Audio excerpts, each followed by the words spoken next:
Hey guys, so somebody asked me to do a video of the engine revving on the stand or a walkthrough of the bike. I don't have the stand in here right now, so I won't turn the bike on, but I guess I'll just talk a little bit about the pump system and such.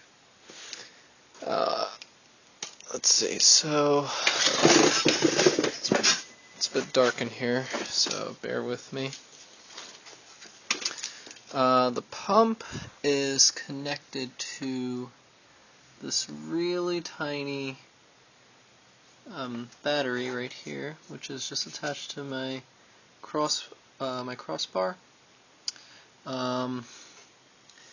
The pump itself, unfortunately, I don't have the real terminals for it, so I just had to get some really tiny terminals here, and it seems like one of them got loose and bumped itself off. But this is just a floating ground, and one of these goes all the way back up to the switch over here. Yeah, so when it's on, oh yeah, that's a bit loose. When it's on and working, you can hear the pump probably. So what's actually happening is the pump is pulling coolant. I'm just using normal green coolant from the auto parts store. I don't have any racing coolant. It's pulling the coolant out from the engine. So the hot coolant goes up this long tube here into the radiator, gets pulled through to the pump, back out into the side of the engine. There's an inlet there, and that's pretty much what's happening there. As far as temperatures go for that, I can't really say. I have this fancy Trailtech pump thing, but I think that my radiator hose is a little too wide, so I'm gonna have to make some piping to widen that out.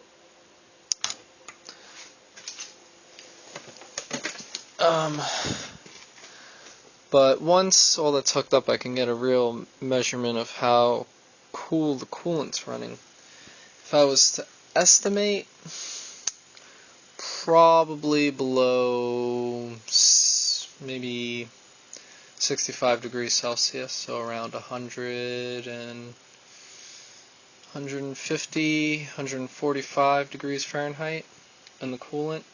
The plug, when I was running it with just the coolant being a thermosiphon, that was running at 200, about 260 top speed on the track. Obviously I didn't hold down top speed for very long outside of the track, but on the track it averaged around 250, 260 max temps on the plug. So that's probably around 150 degrees Fahrenheit in the coolant. The tachometer is a Koso. Tach goes all the way up to 15,000. Can't really see it.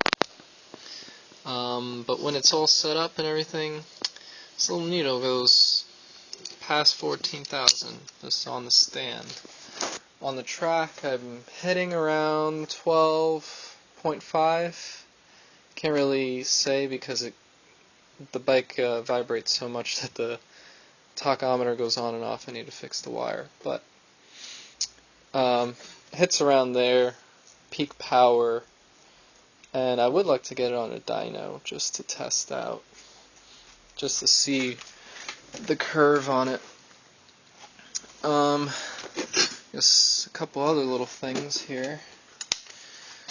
If you can see, that is the stock spring, and it's a half spring. So what that means is we take our stock spring, should have one lying on the desk here, or not. You take your stock spring, and it's essentially two pieces. You remove one piece, and that's all I'm using. So here, if we can get around,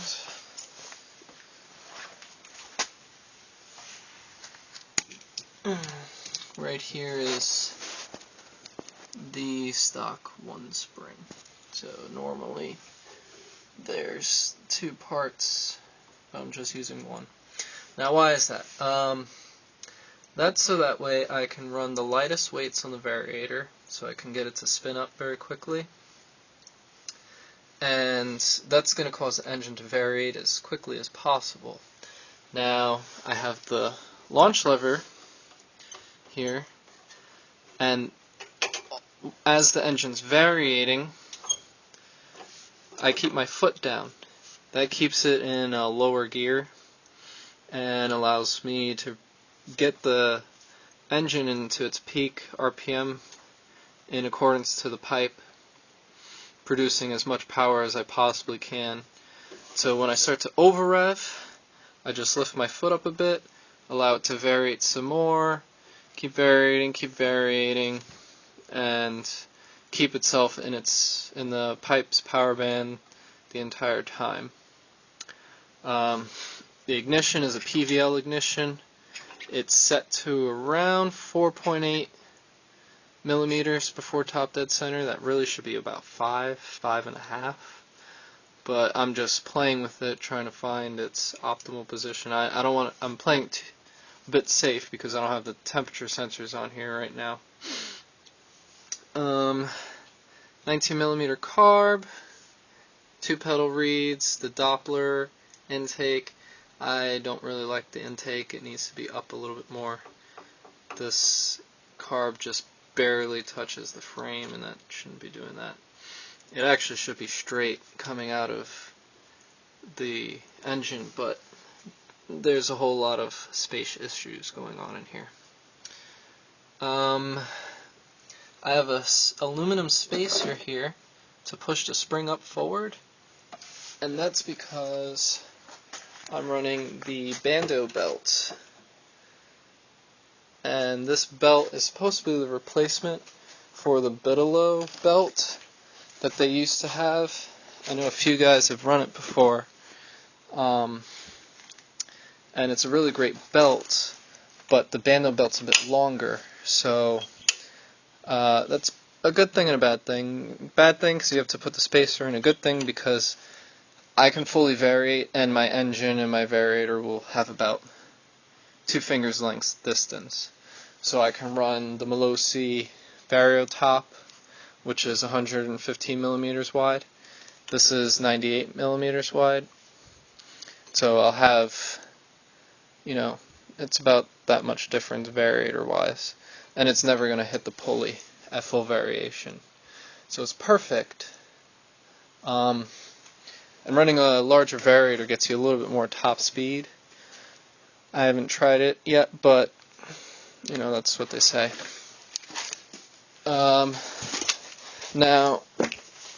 the issue I have with the stock spring is I had to move the engine as far to the left as I possibly could. And that's so that way the variator and the pulley line up perfectly. And they do, it's great. The issue is the spring, you can barely see it, it's shaved off here, and that's because it's rubbing against the pulley.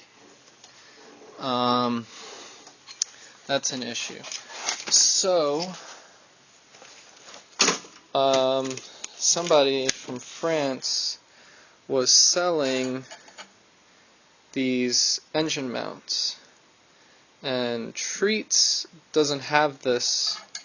They might not have it ever because of the fact you need these special engine mounts.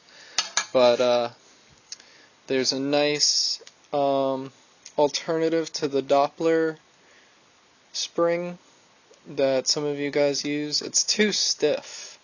So there's a company in France, JD Racing.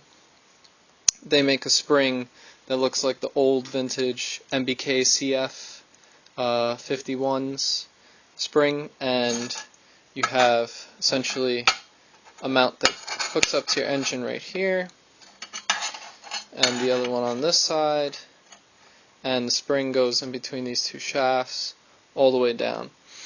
And you have silent blocks or bushings, rubber bushings in here, and that dampens the vibration to the spring.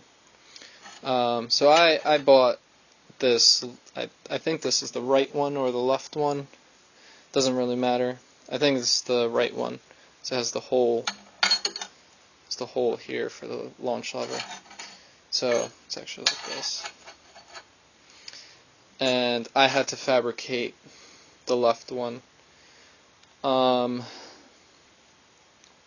I think I used 4130 chromoly steel, and the only issue with these mounts is this is 22 millimeters wide, and the inner diameter here is 10 millimeters, and I think the whole width is about 16 millimeters.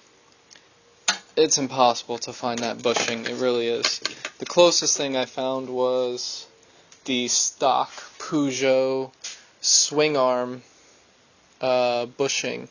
That's the same dimensions except it's 33 millimeters wide, so I have to cut it.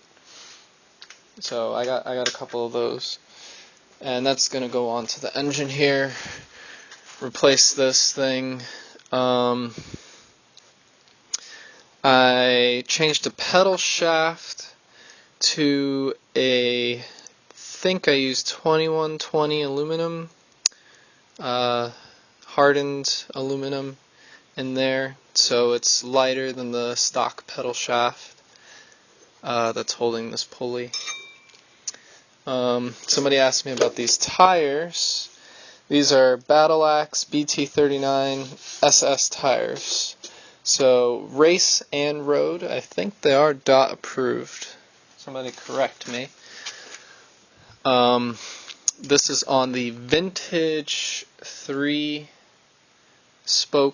or I guess 6 spokes, but 3 style rim that came with France Equipment sprocket. This is a 64 tooth. I have a 68 tooth as well.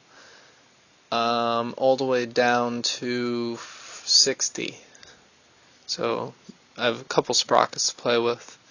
Needs a special aluminum adapter to space it out.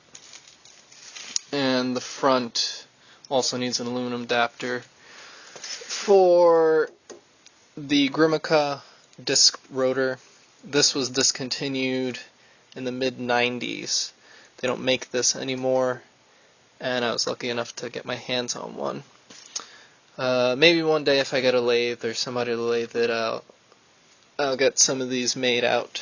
They're just 220 millimeter wide rotors.